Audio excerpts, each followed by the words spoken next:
Léo, en tout cas, vous nous suivez à RDC également dans la diaspora. Merci d'être avec nous. Nous recevons en exclusivité assistant Arsène Kaputu. Il est politologue. Monsieur Arsène, bonjour et bonne arrivée. Bonjour, messieurs les journalistes, bonjour à tous les téléspectateurs. Quelle nouvelle? Bon, je suis à forme et très content de revoir encore une fois les téléspectateurs de cette émission. Ça fait longtemps. Est-ce que vous vous portez bien? J'en porte à merveille. D'ailleurs, je crois que tous les téléspectateurs vont le constater sur mon visage. Il y a un peu de la joie. Oui, nous vous recevons comme spécialiste en politique. Vous avez suivi avec attention et intérêt, en tout cas la concertation qui a eu lieu à Kinshasa, la CENI qui a évité en tout cas tous les candidats présidents. Comment vous analysez ou quel sens donnerez-vous vraiment à cette concertation face aux élections du 20 décembre? Messieurs les journalistes, je dois signaler à tous les téléspectateurs que aujourd'hui l'organisation des élections dans tous les États du monde demande qui est ce qu'on appelle l'inclusivité.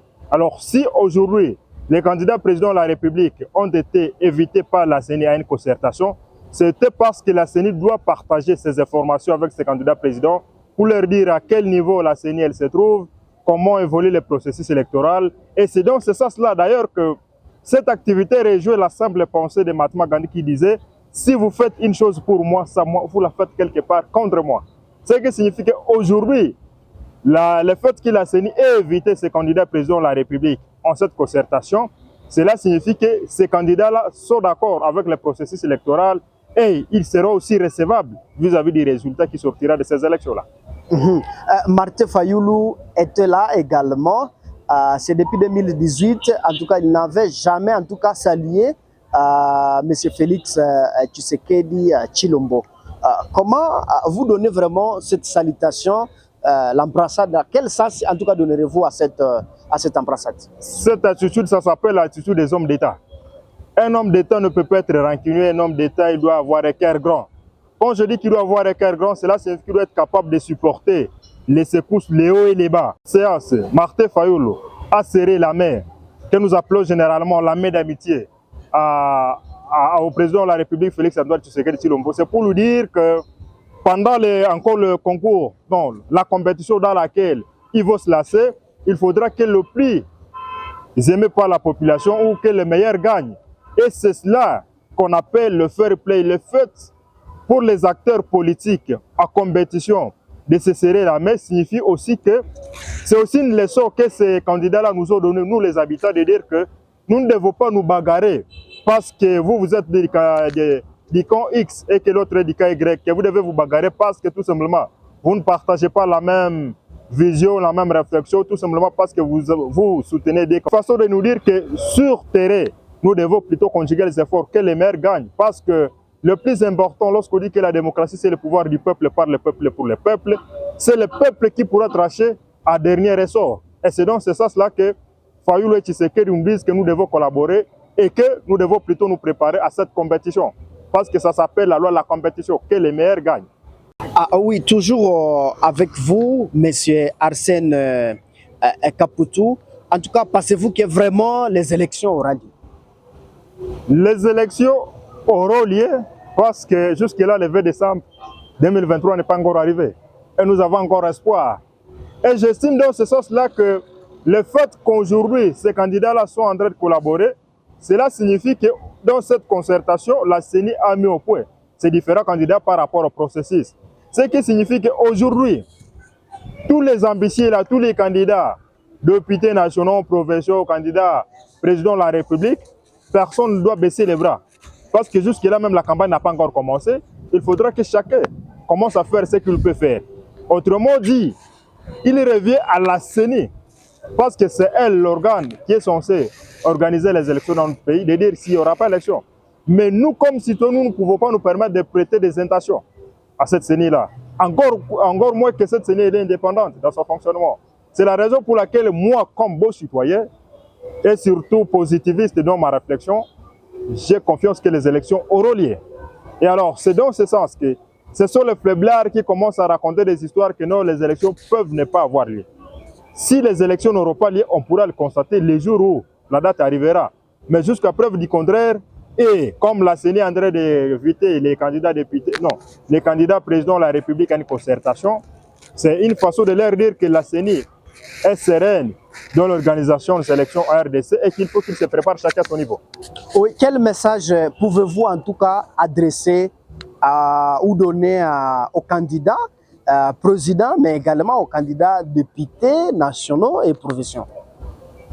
Aux candidats présidents de la République, je pense que ce qu'ils veulent devenir dans les 5 prochaines années, c'est le destin de plus de 5 millions de têtes congolaises qui veulent avoir ou qui veulent vivre dans des conditions meilleures, qui veulent la paix, la sécurité, la stabilité partout en République. C'est aussi dire à ces candidats-là que les élections renvoient à la notion du fair play. Le fair play signifie que nous devons être capables d'accepter les résultats des urnes tels que proclamés par la CENI et validés par la Cour constitutionnelle.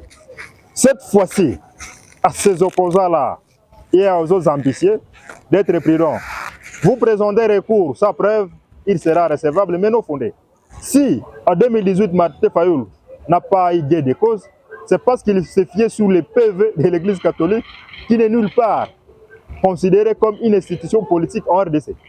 Et alors, quand l'Église catholique lui avait refusé ses preuves, c'est comme ça que Martin Fayoul s'était senti plus ou moins déçu et abattu parce qu'il s'était fié sur une institution, une organisation qui n'avait pas la casquette d'une institution politique. Aussi, aux candidats députés nationaux provinciaux de leur dire d'être sérieux dans les messages qu'ils peuvent transmettre pendant la campagne, d'être aussi sérieux par rapport à ce qu'ils voudront défendre dans les institutions, parce que tout simplement, nous le disons en sciences politiques, les problèmes de l'État se traitent dans les institutions. Et ces institutions-là ont chacune des obligations, des missions bien définies par les différentes lois de la République. Autrement dit, si un candidat député national, provincial, un candidat président de la République veut passer des promesses, qu'il passe des promesses dans les attributions qui reviennent à l'institution où il veut siéger. Mais si il se permet de transmettre des promesses dans le but de vouloir rechercher le voix des habitants, chers candidats, ne soyez pas désolés que quand vous reviendrez à une prochaine législature, qu'on vous renvoie seulement vos chères études pour n'avoir pas été sincère envers le peuple. Aussi, la population congolaise d'être sereine et décidée à faire un meilleur choix. Nous avons voté en 2006. Certains ont regretté d'avoir voté pour certains. En 2011, on a voté. On n'a pas été satisfait nous-mêmes de nos choix ou de nos représentants. En 2018 encore, certains dont les citoyens congolais se lamentent encore vis-à-vis de leurs représentants. Je pense que 3 législatures suffisent pour que nous soyons capables de corriger nos erreurs. Corriger nos erreurs signifie voter pour moi parce que vous avez confiance en moi. Vous savez que je suis capable de résoudre un ou 2 problèmes de la communauté tels que définis par les institutions. Un député ne peut pas construire un pont. Un député ne peut pas construire une école. Un député ne peut pas assurer la gratuité de l'enseignement de base. Un député ne peut pas assurer la sécurité. Quiconque vous dira tout ça, c'est un menteur tout simplement. Mais un député peut proposer une loi. Un député peut contrôler le gouvernement. Alors, ce sont là les 2 missions pour les députés. Alors, si quelqu'un vous dit autre chose que ça, alors il n'est pas sous la terre, il est peut-être au ciel ou quelque part dans l'air.